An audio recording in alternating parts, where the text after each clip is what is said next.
The sound of paper tearing echoed across the bright marble floors of the bank lobby, sharp and final, like a door slamming shut on someone's last hope. In the middle of a busy weekday morning, under the cold white lights and the impatient ticking of the wall clock, a bank manager ripped apart a $10 million check in front of a quiet, exhausted single father, holding his little daughter's hand. Customers froze. Employees looked away, and the man who had walked in with nothing but dignity in his posture stood there as if the world had just told him he did not belong. Before we go further, if you believe in kindness, second chances, and the quiet strength of ordinary people, take a moment to like, comment, share, and subscribe to the channel Whisper Tales 3. Your support keeps stories like this alive. It was late morning when Ayaan Rahmani pushed open the glass doors of Crescent National Bank. Sunlight streamed through the tall windows, painting soft golden squares on the polished floor. Outside, the city bustled with honking cars and vendors calling out lunchtime specials. But inside, the air was cool and controlled. Ayaan's shirt was neatly pressed but old at the collar. His shoes had been polished carefully, though the leather had begun to crack. Beside him stood his 7-year-old daughter, Meher, her hair tied in 2 uneven ponytails he had tried his best to fix before school. For 3 years, Ayaan had carried the weight of 2 roles.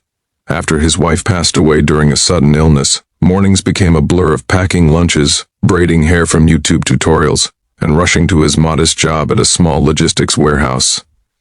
Nights were for homework help, washing dishes, and whispering stories to Meher about her mother's kindness. He had learned to survive on little sleep and even less recognition. What he never lost was his quiet pride. In his worn leather folder lay a check worth $10 million. It was not stolen, not fake, not accidental. It was the result of a small tech solution he had built late at night after Meher slept. A logistics software idea that optimized delivery routes for rural suppliers. Months earlier, he had pitched it online in a global innovation competition, never expecting anything to come of it. But it had. A foreign investment firm had believed in him. The funds were real, wired, and certified. All he needed was to deposit the check and open a corporate account. When he approached the counter, the young teller blinked twice at the number. She called her manager, Saira Khatak, a sharply dressed woman in her mid-40s known for discipline and strict adherence to protocol. Saira had built her career from nothing and wore her authority like armor. She scanned Ayaan from head to toe, taking in his modest clothes, his nervous daughter, and the enormous figure printed on the check. Her expression hardened.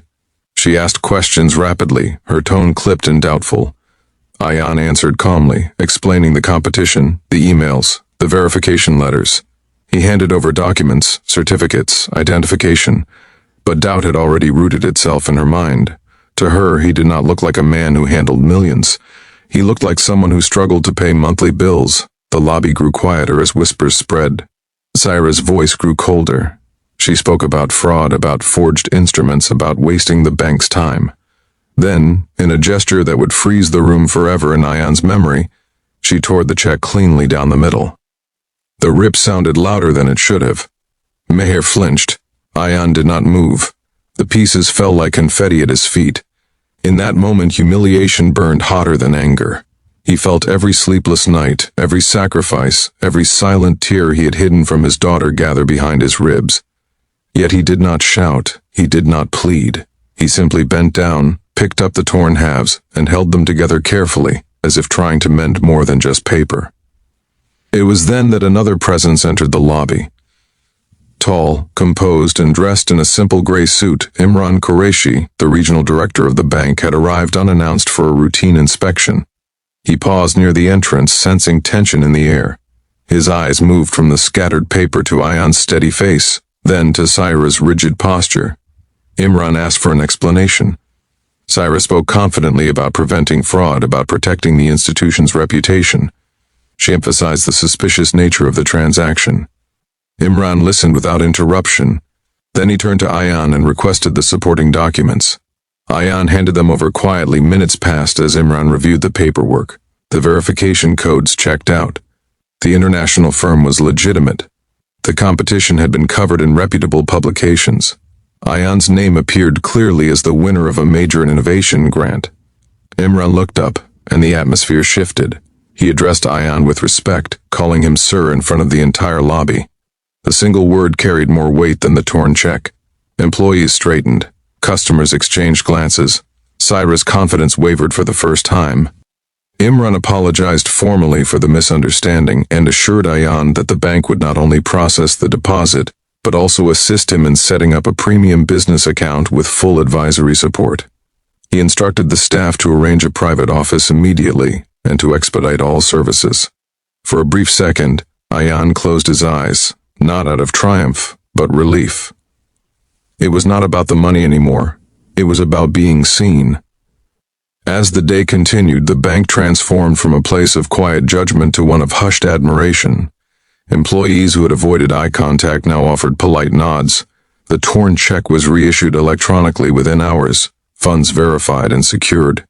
Imran personally walked Ayaan through the investment options, impressed by the clarity of his business model. Meher, sitting in the plush office chair, swung her legs gently and smiled at her father. She did not fully understand millions of dollars, but she understood that her father had stood tall when the world doubted him.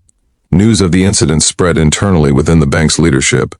Saira was not fired, but she was required to attend bias awareness and client sensitivity training. For the first time in years, she reflected on how quickly she had judged someone based on appearance alone. The lesson was not comfortable, but it was necessary. Ayaan left the bank that afternoon into bright daylight that felt warmer than before. The city noise seemed softer. He lifted Meher into his arms despite her giggles that she was too big for that now. In his heart, he made a promise that success would never harden him. He would build his company not just on profit, but on opportunity for others who were underestimated. Months later, his startup began hiring single parents, offering flexible schedules and remote work options. He remembered every skeptical glance and made sure no one under his leadership felt invisible. If this story touched your heart even a little, please take a moment to like, share, and engage with this video. Your interaction helps spread messages of empathy and second chances to thousands more. And before we close, here is a special request. Comment below with the word respect if you believe no one should ever be judged by their appearance. Because sometimes the real wealth of a person is not printed on a check. It is written in their resilience, their quiet endurance, and the way they rise without losing kindness.